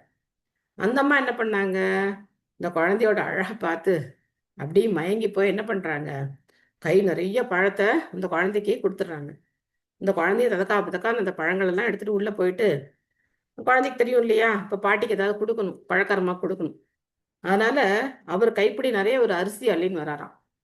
ஆனால் வர வழியெல்லாம் அது சிந்தி கடைசியில் அந்த கூடையில் எத்தனை மணி விழுந்தது, ஒரு 4 5 மணியோ விழுந்திருக்கும் அந்த கூடையில், அவ்வளோதான். ஆனால் அந்த அம்மாவுக்கு பரம சந்தோஷம். அந்த அம்மா எதை பற்றிலாம் சிந்திக்கலை, நான் இவ்வளோ பழம் கொடுத்துருக்கேன், கால்குலேட்டிவ் நாலேஜ் யோசிக்கல. இந்த குழந்தை ஏமாத்துதா, இந்த குழந்தை 4 அரிசியை கொடுத்துட்டு என் கூடையில் இருக்கிற பழத்தெல்லாம் எடுத்துன்னு போயிடுச்சு, அப்படிலாம் அந்த அம்மா யோசிக்கல. அந்த அம்மாவுக்கு கிருஷ்ணருக்கு சேவை செய்யணும், அவ்வளோதான், வேற எதுவுமே கிடையாது. தூய பக்தினா இதுதான். தூய பக்தியில் என்ன பண்ண மாட்டாங்க, கால்குலேட்டே பண்ண மாட்டாங்க. நான் இத்தனை மாலை பண்ணியிருக்கேன், அப்போ கிருஷ்ணனுக்கு இத்தனை பண்ணணும். நாம் சும்மா குழந்தைகள் சொல்கிறது உண்டு, நீ என்ன கிளாஸ் படிக்கிற, நான் 5th படிக்கிறேன், அப்போனா நீ கண்டிப்பாக என்ன பண்ணணும், 5 மாலை ஜபம் பண்ணணும், குறைஞ்சது நீ 5 மாலை ஜபம் பண்ணணும். 5th ஸ்டாண்டர்ட் போயிட்டல, 5 மாலை ஜபம் பண்ணணும். நம்ம இப்படி சும்மா கால்குலேட் பண்ணி பசங்களுக்கு சொல்கிறதுக்காக சொல்கிறோம். ஆனால் ஒரு பக்தன் இப்படிலாம் கால்குலேட் பண்ணுறது, நான் 10 வருஷமாக இஸ்கானில் இருக்கேன், நான் இத்தனை சேவை பண்ணியிருக்கேன், எனக்கு இந்நேரம் இந்த பதவி கிடச்சிருக்கணும், இந்நேரம் எனக்கு இந்தந்த வசதிகள்லாம் இஸ்கான் பண்ணி கொடுத்துருக்கணும், எனக்கு அவங்க அது பண்ணியிருக்கணும், இது பண்ணியிருக்கணும். பிரபுபாதர் அந்த மாதிரி இஸ்கானை உருவாக்கலை. பிரபுபாதர் எப்படி உருவாக்கியிருக்காரு இஸ்கானை அப்படின்னாக்கா, நாம பகவானுக்கு சேவை செய்யணும், பகவான் கிட்டேருந்து நம்ம எதையும் எதிர்பார்க்கக்கூடாது. எல்லா ஆர்கனைசேஷனும் எப்படி இருக்கும் பாருங்க, ஒரு பதவி இருக்கும். எந்த அந்த ஸ்பிரிச்சுவல் ஆர்கனைசேஷனே எடுத்துக்கோங்க, பதவி இருக்கும். அப்புறம் அந்த பதவியில் இருக்கிறவங்களுக்கு உண்டான வசதிகள் அங்கே செய்து கொடுக்கப்படும். அதெல்லாம் இங்கே கிடையாது. நாம தான் பகவானுக்கு செய்யணும். நிறைய பேர் எங்கள்கிட்ட கேட்பாங்க, நீங்கள் மாயப்பூரில் இருக்கீங்களே, கோயிலே உங்களுக்கு இடம் கொடுத்துருக்காங்களா அப்படின்னு கேட்பாங்க. கோயில் எங்கேருந்து இடம் கொடுக்கும், நம்ம என்ன பகவானுக்கு சேவை செய்ய வந்திருக்கோமா, பகவான்கிட்ட எது சேவை எடுத்துக்க வந்திருக்கோமா? நம்ம எதுக்கு இங்கே வந்திருக்கோம், பகவானுக்கு சேவை செய்ய தான் வந்திருக்கோம். நம்மக்கிட்ட இருக்கிறத பகவானுக்கு கொடுத்துட்டு சேவையும் செய்யணும். அப்படித்தான் பிரபுபாத சிஷ்யர்கள் செஞ்சாங்க. காலையிலேருந்து சாயந்தரம் வரைக்கும் வேலை செஞ்சு வந்த பணத்தை பிரபுபாட்ட கொடுத்துட்டு திரும்ப புஸ்தக விநியோகம் செய்யறது, திரும்ப பகவான் சேவையில் ஈடுபடுறது, அதுதான் பிரபுபாதுடைய ஃபார்முலா. நம்ம நம்மளுடைய மெட்டீரியல் மைண்டோட கால்குலேஷன் என்ன, ஒரு யாத்திரை அழைச்சிட்டு போறாரு அப்படின்னா இவருக்கு எவ்வளோ லாபம் கிடைக்கும், 100 பேரை அழைச்சிட்டு போறாரு, இவருக்கு எவ்வளோ பணம் கிடைக்கும், இந்த யாத்திராவில் இவ்வளோ கலெக்ஷன் பண்ணியிருக்காரு, இவருக்கு எவ்வளோ கிடைக்கும், நம்ம உட்காந்து கால்குலேட் பண்ணுவோம். ஓகே, டிக்கெட் வந்து இவ்வளோதான், தங்கறதுக்கு எவ்வளோ பிரபு, ரூமுக்கு எவ்வளோ பிரபு, ஓ இந்த அமௌண்ட்டு, பிரசாத்துக்கு என்ன ஆயிட போகுது, அதுனா ஒரு 50 ரூபா 100 ரூபா இருக்கும். இவர் எதுக்கு 10,000 ரூபா கேட்கிறார் ஒருத்தருக்கு? நம்ம கால்குலேஷன் போடுவோம், இவருக்கு எவ்வளவு லாபம் கிடைக்குது. பக்தர்கள் லாபத்தை எதிர்பார்த்து எந்த காரியத்தையும் செய்யறது கிடையாது. பக்தர்களுக்கு லாபம் கிடைச்சா அது பகவானுக்கு, பக்தர்களுக்கு ஏதாவது லாபம் கிடைச்சா அது யாருக்கு? பகவானுக்கு. பகவானுடைய சேவைக்கு தான் அதை பயன்படுத்துவாங்களே தவிர அவங்களுடைய புலனின்பத்துக்காக தூய பக்தர்கள் யாரும் அந்த பணத்தை பயன்படுத்த மாட்டாங்க. ஸோ அதனால பக்தர்கள்ல பல வெரைட்டி இருக்கலாம். ஆனா பொதுவா பிரபுபாதுடைய ஃபார்முலா இதுதான். நாம பகவான்கிட்ட எதையும் எதிர்பார்க்க கூடாது. பகவானுக்கு நம்மளால என்ன முடியுதோ அந்த சேவையை நாம செய்யணும். அதனால பகவானுக்கு எந்த நன்மையும் கிடையாது. நாம சேவை செய்யறதுனாலதான் பகவானுக்கு அந்த சேவை நடக்க போகுதுங்கிறது கிடையாது. லக்ஷ்மி சகஸ்ரசத சம்பிரம சேவியமானம், பகவானுக்கு லட்சக்கணக்கான கோடிக்கணக்கான லக்ஷ்மிகள் அங்க சேவை பண்ணிட்டு இருக்காங்க. நம்முடைய சேவை அப்படிங்கிறது பகவானுக்கு துச்சமானது, தேவையே இல்லை. ஆனாலும் சில பிரபுபாடைய கருணையினால பகவான் நம்முடைய சேவையும் ஏத்துக்கிறார். ஸோ அதனால இந்த மாதிரி மிஸ்ர பக்தி இருக்கிறவங்களுக்கு பகவானுடைய அந்தரங்க லீலைகள் புரியாது. அவர் ஏன் வெண்ண திருடுறார், அவர் ஏன் துவாரகையில ஒளிஞ்சு வாழ்ந்தார், ஏன் சண்டையில தோத்து போய் ஓடி போனார், இதெல்லாம் அவங்களுக்கு புரியவே புரியாது. அது மட்டும் இல்லாம எனக்கு ரொம்ப பிடிச்ச லீலை என்ன அப்படின்னாக்க, செம்ம ஜாலியா இருக்கும் அந்த லீலை. ஸோ பயந்து ஓடி போய் என்ன பண்றாங்க, கிருஷ்ணரும் பலராமரும் ஒரு பெரிய மலையிலேருந்து குதிக்கிறாங்க. இந்த பிக்சர் பார்க்கவே ரொம்ப அழகா இருக்கும். கிருஷ்ணரும் பலராமரும் கை கோத்துக்கிட்டு மலையிலேருந்து குதிப்பாங்க. இந்த பங்கி ஜம்ப்பு, அந்த ஜம்ப்பு, இந்த ஜம்ப்பு அப்படிங்கிறாங்களே, அதெல்லாம் எங்கேருந்து வந்தது? பகவான் பண்ணாத எதுவுமே இங்கே வரத்துக்கு வாய்ப்பே கிடையாது. 2 பேரும் குதிக்கிறாங்க மலையிலேருந்து. இவங்களுக்கு பயந்து, ஜராசந்தனுக்கு பயந்து ஓடி போய் மலையிலேருந்து குதிக்கிறாங்க. ஸோ பகவானுடைய லீலைகள் அப்படிங்கிறது அற்புதமானது. எல்லாருக்கும் ஒரு ஆனந்தத்தை கொடுக்கறதுக்காக அவருடைய அந்த செயல்களால ஒரு கர்மி, ஞானி, யோகி யாரா இருந்தாலும் அட்ராக்ட் ஆகணும்.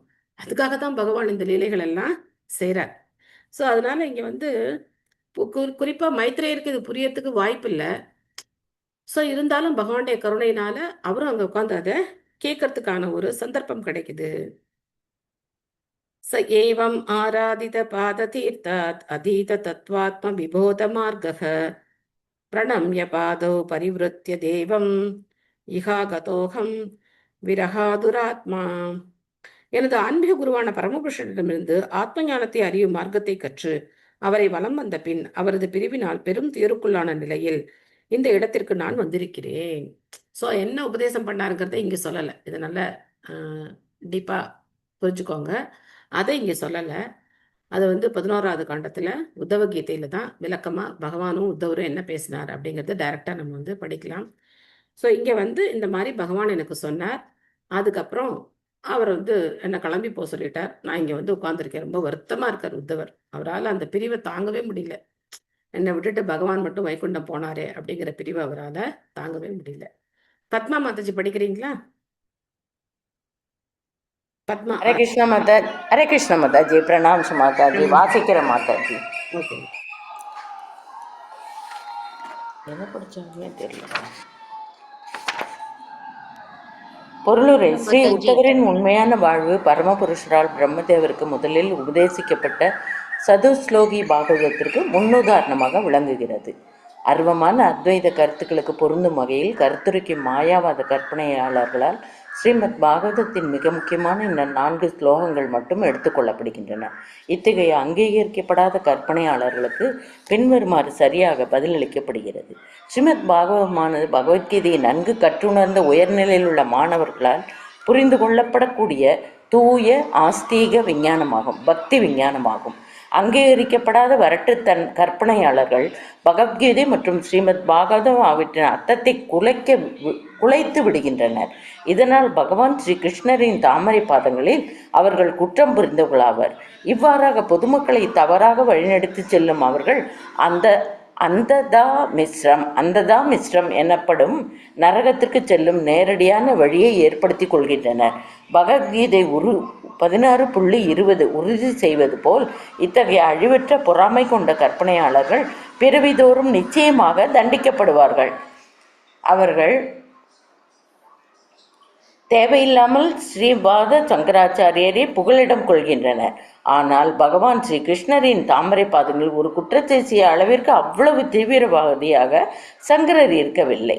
பகவான் ஸ்ரீ சைத்தன்ய மகாபிரபுவின் கருத்துப்படி ஸ்ரீபாத சங்கராச்சாரியார் ஒரு குறிப்பிட்ட நோக்கத்திற்காக மாயாவாத தத்துவத்தை போதித்தார். ஆத்மாவின் இருப்பை மறுக்கும் பௌதிக மதத்தின் சூன்யவாத கொள்கையை வெல்லுவதற்கு இத்தகைய ஒரு தத்துவம் தேவைப்பட்டது. ஆனால் அது நிரந்தரமாக ஏற்றுக்கொள்வதற்கு உரியதல்ல. அது அவசரமாக கவனிக்கப்பட வேண்டிய ஒரு சூழ்நிலையாக இருந்தது. இவ்வாறாக சங்கராச்சாரியர் தமது பகவத்கீதை உரையில் பகவான் ஸ்ரீ கிருஷ்ணரை பரமபுருஷராக ஏற்றுக்கொள்கிறார். அவர் பகவான் ஸ்ரீ கிருஷ்ணரின் ஒரு சிறந்த பக்தர் என்பதால் ஸ்ரீமத் பாகவதத்திற்கு உரை எழுத துணியவில்லை. ஏனெனில் அச்செயல் பகவானின் தாமரை பாதங்களில் செய்த ஒரு நேரடியான குற்றமாக இருந்திருக்கும். ஆனால் பிற்காலத்து கற்பனையாளர்கள் மாயாவாத தத்துவம் என்ற பெயரில் எவ்வித நல்ல நோக்கமும் இல்லாமல் சது ஸ்லோகி பாகவதத்திற்கு தேவையில்லாமல் வீண் உரைகளை எழுதுகின்றனர். இத்தகைய அத்வைதிகள் ஸ்ரீமத் பாகவதத்தை கையாள்வதே அதன் ஆசிரியரான ஸ்ரீல வியாசதேவராலேயே தடை விதிக்கப்பட்டுள்ளனர். அறம், பொருளாதார முன்னேற்றம், புலனின்பம் மற்றும் முக்தி ஆகியவற்றில் ஈடுபட்டுள்ளவர்கள் ஸ்ரீமத் பாகவதத்தை அறிய முயல்வதற்கு ஸ்ரீல வாசுதேவர் தடை விதித்திருக்கிறார் என்பதில் சந்தேகமில்லை. ஏனெனில் அது அவர்களுக்குரிய வேத இலக்கியம் அல்ல. ஸ்ரீமத் பாகவத்தில் 1:1-2 ஸ்ரீமத் பாகவதின் உரையாளர்களில் மிகச்சிறந்தவரான ஸ்ரீபாத ஸ்ரீதர சுவாமி முக்திவாதிகள் அத்வைதிகள் ஸ்ரீமத் பாகவதத்தின் விவகாரத்தில் ஈடுபடுவதற்கு நிச்சயமாக தடை விதிக்கிறார். இது அவர்களுக்கு உரிய இலக்கியம் அல்ல. இருப்பினும் இத்தகைய அங்கீகரிக்கப்படாத நபர்கள் பிடிவாதமாக ஸ்ரீமத் பாகவதத்தை புரிந்து கொள்ள முயன்று ஸ்ரீபாத சங்கராச்சாரியரும் செய்ய துணியாத குற்றத்தை செய்துவிடுகின்றனர். இவ்வாறு துன்பமயமான வாழ்வை தொடர்வதற்கு அவர்கள் தங்களை தயார் செய்து கொள்கின்றனர். உத்தவர் சதுஸ்லோகி பாகவதத்தை நேரடியாக பகவானிடம் கற்றறிந்தால் என்பதை இங்கு குறிப்பாக கருத்தில் கொள்ள வேண்டும். இந்த தடவை பரமாம் சித்திம் என்று குறிப்பிடப்பட்டுள்ள ஆத்ம ஞானத்தை மிகவும் இரகசியமான முறையில் பகவான் விளக்கினார். அன்புமயமான இத்தகைய ஆத்ம ஞானத்தை கற்றபின் பகவானின் பிரிவித்துயரை எண்ணி உத்தவர் மிகவும் வருந்தினார். பகவான் சைத்தன்யராலும் உத்தவராலும் வெளிப்படுத்தப்பட்ட இத்தகைய உன்னதமான பிரிவுணர்ச்சி நிலையை ஒருவர் விழிப்புறச் செய்ய வேண்டும். இல்லையெனில் ஸ்ரீமத் பாகவதத்தின் 4 மிக முக்கியமான ஸ்லோகங்களில் உண்மையான அர்த்தத்தை ஒருவரால் புரிந்து கொள்ள முடியாது. பாகவதத்தின் பொருளை திரித்து கூறும் முறையற்ற செயலில் ஈடுபட்டு ஆபத்தில் சிக்கிக் கொள்ளக்கூடாது. ஹரே கிருஷ்ண மாதாஜி. தேங்க்யூ மாதாஜி.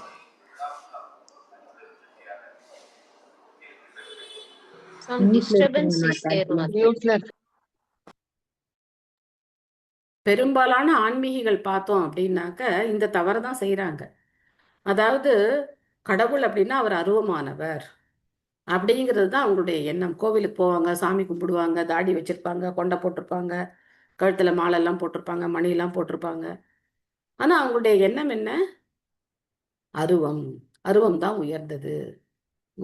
ஸோ இந்த பிரச்சாரத்தினால இதை ஆரம்பித்தது சங்கராச்சாரியார் தான். அத்வைத்த கொள்கையை ஆரம்பித்தது சங்கராச்சாரியார் தான்.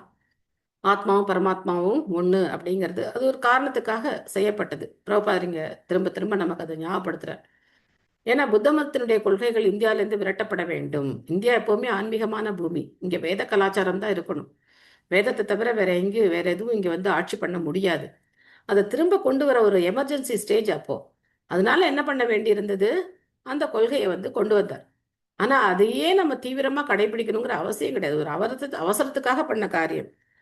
அதனால்தான் சங்கராச்சாரியார் என்ன பண்ணல, ஸ்ரீமத் பாகவதத்துக்கு அவர் எந்த வியாக்கியானமும் கொடுக்கல. அவர் தன்னுடைய சொந்த வியாக்கியானம் எதுவும் கிடையாது. ஆனா அவருக்கு பின்னாடி அவரோட ஃபாலோயர்ஸ் சொல்லிக்கிறவங்க என்ன பண்ணாங்க, அவர் செய்யாத காரியத்தை குருவுக்கு மிஞ்சிய சிஷ்யர்களா அவங்க அதை செய்ய ஆரம்பிச்சு மிக பெரும் தவறு செய்து விட்டனர். அதான் இங்க பிரபுபா சொல்ற. ஸோ அதனால அந்த மாதிரி வியாக்கியானங்களை கேட்டு நம்ம என்ன பண்ணக்கூடாது, திசை மாறி போகக்கூடாது. டைரக்டா வைஷ்ணவ ஆச்சாரியார்கள் என்ன சொல்றாங்களோ அதைத்தான் நம்ம கேட்கணும். ஈவன் பார்த்தோம் அப்படின்னாக்க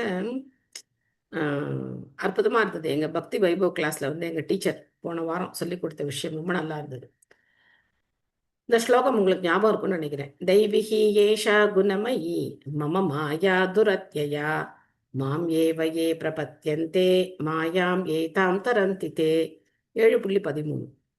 ஸோ அதில் தெய்விகி ஏஷா குணமயி மம மாயா துரத்யயா மாம் ஏவையே பிரபத்தியந்தே. மாம் மட்டும் சொல்லியிருக்கலாம் பகவான், ஏன் திரும்ப ஏவ அப்படிங்கிற வார்த்தையும் சொன்னார்? மாம் அப்படின்னா என்னை, ஏவ அந்த நிச்சயமாக அந்த வார்த்தையை எதுக்காக சொன்னார்? ஸோ அங்கே வந்து விளக்கம் கொடுத்தார் எங்கள் டீச்சர். அந்த விளக்கம் பிரபாடைய பொருளுரையில் இருக்கு. ஆனால் இன்னொருத்தவங்க எடுத்து சொல்லும்போது அந்த விளக்கம் நமக்கு இன்னும் கொஞ்சம் தெளிவாக நல்ல மண்டையில் பதியுது, நம்ம மனசில் பதிகிற மாதிரி இருக்கு. ஸோ அப்போ மற்ற யாராலையும் என்ன பண்ண முடியாது, இந்த மாயையை வெல்ல நமக்கு உதவி செய்ய முடியாது. ஈவனது சிவபெருமானாலையும் முடியாது, பிரம்மாவாலையும் முடியாது, யாராலையும் முடியாது. அதனால தான் அங்க ஏவ அப்படிங்கிற வார்த்தையை பகவான் சொல்றார். பகவான சரணடைஞ்சா மட்டும்தான் இந்த மாயையிலேருந்து விடுபட முடியும். அதனால இந்த மாயாவாத கருத்துக்கள் நம்ம இதயத்திலேருந்து போகணும் அப்படின்னாக்க நாம என்ன செய்யணும்? நம்ம ஓம் விஷ்ணுபாதாய கிருஷ்ண பிரேஷ்டாய பூதலே ஸ்ரீமதே பக்தி வேதாந்த சுவாமி நிதி நாமினே நமஸ்தே சாரஸ்வதே தேவே கௌரவாணி பிரச்சாரினே நிர்விசேஷ சூன்யவாதி பாশ্চাத்ய தேசதாரினே. இந்த பிரபுபாத் பிரணாமந்திரத்தை சொல்லி பிரபுபாத்தை நம்ம வந்து பிரார்த்தனை பண்ணிக்கணும்.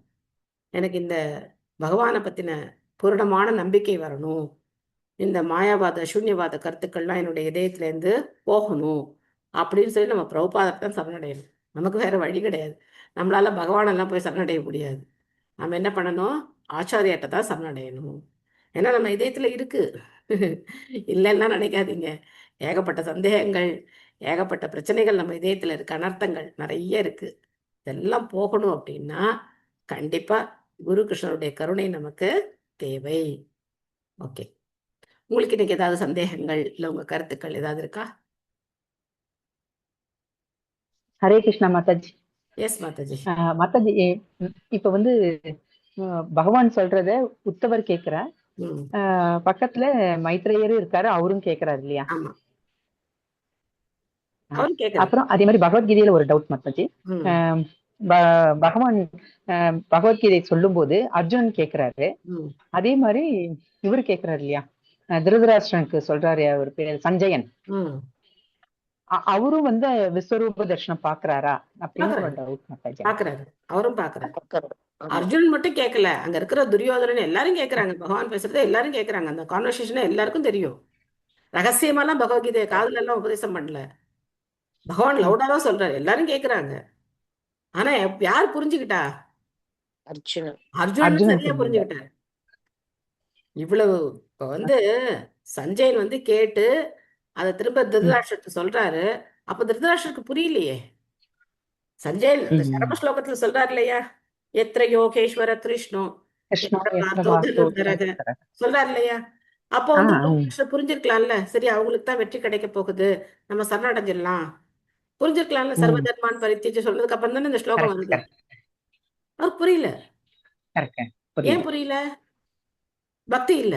அந்த அளவுக்கு பக்தி இல்ல. பக்தி இருந்தா என்ன பண்ணிக்க முடியும், புரிஞ்சுக்க முடியும். சோ நாமளும் ஏன் சரணடைய மாட்டேங்கிறோம்? நாம என்ன பண்றோம்? கிருஷ்ணர் வெயிட் பண்ண சொல்றோம். கிருஷ்ணா கொஞ்சம் வெயிட் பண்ணுங்க, எனக்கு இதெல்லாம் இருக்கு, ஏகப்பட்ட கமிட்மெண்ட் இருக்கு எனக்கு. உங்களுக்கு ஒரு கமிட்மெண்ட்டும் இல்லை. அது நீங்க பாட்டுக்கு எல்லாரும் சர்வதர்மான் பரித்தியஜ மாமேகம். யார் இங்க வந்து ஐடி கம்பெனில எல்லாம் போய் வேலை பார்ப்பா? வீட்டுல எவ்வளவு வேலை இருக்கு, நான் அது பண்ணணும் இது பண்ணணும், 2 குழந்தைங்க இருக்காங்க, இதெல்லாம் பண்ணணும், இங்கே இருந்து சரணடைகிறது அதனால நம்மளால முடியாது. வெயிட் பண்ணுங்க. நான் இப்பதான் என்ன பண்ணிருக்கேன், சாண்டிங் பண்ணவே ஆரம்பிச்சிருக்கேன். போட்டும் நான் சரணடைகிறேன் சொல்லிட்டு இருக்கோம் இல்லையா?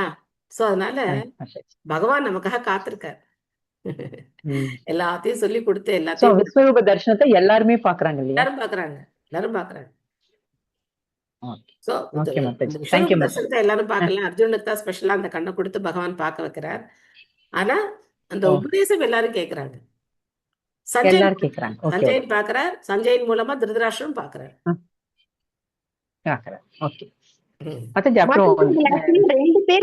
ரெண்டு பேர் மட்டும் தானே மாதாஜி பாக்குறாங்க விஸ்வரூப தரிசனத்தை. பீஷ்மருக்கு காட்டுறாரு, அதுக்கப்புறம் அர்ஜுனருக்கு, அப்படிதானே மாதாஜி? பீஷ்மருக்குன்னு கிடையாது, பல தடவை வந்து விஸ்வரூப தரிசனம் காட்டப்படுது. யசோதாமாக்கு வந்து வாயில அவர் வந்து சாப்பிடும் போது காட்டுறாரு. அதுக்கப்புறம் துரியோதனுடைய சபையில ஒரு தடவை காட்டுறாரு. அப்ப திருதராஷ்டிரருக்கு வந்து கண்ணு கொடுக்குறாரு. திருதராஷ்டிரே சொல்றாரு, ஆஹா எனக்கு இந்த இதை பார்த்ததுக்கு அப்புறம் எனக்கு வேற எதையும் பார்க்க வேண்டாம், பௌதிகமான விஷயங்கள் எல்லாம் நான் பார்க்கல, திரும்ப என்னோட கண்ணை குருடாக்கிடுங்கன்னு திருதராஷ்டிரர் சொல்றாரு. ஸோ அந்த மாதிரி பல தடவை விஸ்வரூபம் காட்டுறாரு. ஸோ இருந்தாலும் வந்து யார் புரிஞ்சுக்கிறாங்கிறது தான் முக்கியம். யார் புரிஞ்சுக்கிட்டாங்க அதான் முக்கியம். ஹரே கிருஷ்ணா மாதாஜி. சதுஸ்லோகின்றது 2.9:33 to 36 தானே மாதாஜி? ஆமா. அகமேவாசமேவாக்ரே நான்யத் எஸ்தத் அசத் பரம் அந்த ஸ்லோகத்துல இருந்து ஆரம்பிச்சு 4 ஸ்லோகம்ல சதுஸ்லோகி. அப்புறம் சாருப்பிய முக்தி, சாயுஜ்ய முக்தின்னு சொன்னீங்கல்ல மாதாஜி, மிச்சம் 3 முக்தி சாருப்பிய முக்தி, சாயுஜ்ய முக்தி. சாயுஜ்ய அப்படிங்கிறது பகவானுடைய பிரம்ம ஜோதியில போய் கலக்கிறது. அத பக்தர்கள் வைஷ்ணவர்கள் விரும்புறது கிடையாது. அது ரொம்ப முக்கியமான விஷயம். அடுத்தது சாரூபிய முக்தி அப்படின்னா பகவானை போலவே தோற்றம். ரூபம் சாரூபிய அப்படின்னா பகவானை போலவே தோற்றம், 4 கரங்கள், அந்த நீல வர்ணம், அதெல்லாமே சேமா இருக்கும். ஸோ அதான் அந்த தோற்றம் பகவானை போலவே இருப்பாங்க வைகுண்ட லோகத்துல இருக்கிறவங்க. இதுக்கு உதாரணம் நம்ம பல தடவை சொல்லியிருப்போம். கோவில போனா நம்ம ஜெய விஜயர்களை பாக்குறோம். ஜெய விஜயர்களுக்கு 4 கை இருக்கு, அவங்களும் சங்கு சக்கர கதாபத்மம் வச்சிருக்காங்க. ஸோ சாரூபிய. அதுக்கப்புறம் சாலோக்கிய, பகவானுடைய வைகுண்ட லோகத்துல லோகம், அந்த லோகத்திலே இருக்கிறது சாலோக்கிய. சாமீபிய, சாமீபியன்னா என்ன? சமீபிய. சோ பகவானுக்கு பக்கத்துல அருகிலேயே இருக்க, பக்கத்துல இருக்க. ஆமா. அதுக்கப்புறம் சாஷ்டி. சாஷ்டி அப்படின்னா பகவானுக்கு இணையான செல்வ வளம் இருக்கிறது. Okay okay Mataji, thank you Mataji. Hare Krishna. Hare Krishna Mataji. Okay, வேற ஏதாவது கேள்விகள் இருக்கா? ஹரே கிருஷ்ணா மாதாஜி. ஹரே கிருஷ்ணா மம்தா மாதாஜி. மாதாஜி சாரி மாதாஜி, நான் முக்திநாத் யாத்ரா போயிட்டேன் கிளாஸ். அதான் நினைக்கிறேன் நான் உங்க பேர் வந்து ரொம்ப நாள் ஆகுது அப்படின்னு பாக்குறேன். வந்ததும் ஒரு எனக்கு இன்ட்ரெஸ்டா என்னைக்கும் தெரிஞ்சுக்க வேண்டியது, கிருஷ்ணர் 3 முறை ஓடினாருன்னு ஒரு பிரபுஜி ஒரு டாபிக் எடுத்தார் ரொம்ப வருஷத்துக்கு முன்ன. ஜராசந்தன் துரத்த பலராமரும் கிருஷ்ணரும் ஜம்ப் பண்ணாங்க. ஒன்று காலநேமி துரத்தும் போது கிருஷ்ணர் ஓடு போகிற மாதிரி நடித்து முசுகுந்தன் குகையில் புகுந்து ஒரு ரன் மாதாஜி, அது ஒன்று. யசோதா உரலில் கட்டும்போது கிருஷ்ணர் ஓடியது 3 ரன் தானே மாதாஜி? 3 முறை தானே அவர் ஓடி இருக்காரு மாதாஜி. எனக்கு இது மறந்து போச்சு மாதாஜி, ஞாபகப்படுத்திக்கணும். Okay okay. முக்திநாத் யாத்திரா நல்லா இருந்தது மாதாஜி. ஏறும்போது ரொம்ப மூச்சு கீச்சு வாங்கிச்சு. என் ஹஸ்பண்ட் வா போயிடலான்னு சொன்னாரு. இல்லை நான் பகவானை பார்த்துடுறேன், இறங்காட்டி கூட பரவாயில்ல, நான் பகவானை பார்த்துட்டா போதும்னு ஏறிட்டேன் மாதாஜி, இறங்கிட்டேன் மாதாஜி. Super super. ரொம்ப எனக்கு கண்ணில் தண்ணியா வந்தது இறங்கணும். பரவாயில்லையே. நேபாள் ஃபுல்லா பாட்டுட்டு வந்தோம் மாதாஜி. வண்டிலாம் அங்க இந்த தூக்கிட்டு போறதுக்குலாம் அந்த டோலிலாம் இல்லையா? நடந்துதான் போடுமா? இல்லை மாதாஜி, நான் இங்கே வந்து எங்கள் குலதெய்வம் இருக்கு, அது 3000 அடி, சல்லன்னு ஏறி இறங்கிடுவேன். அந்த மாதிரி அசால்ட்டாக ஏறிடலான்னு போனால் அது ஆக்சிஜன் லெவல் ரொம்ப கம்மி. -5 இருந்தது மாதாஜி அன்னைக்கு. அதனால எனக்கு முடியல.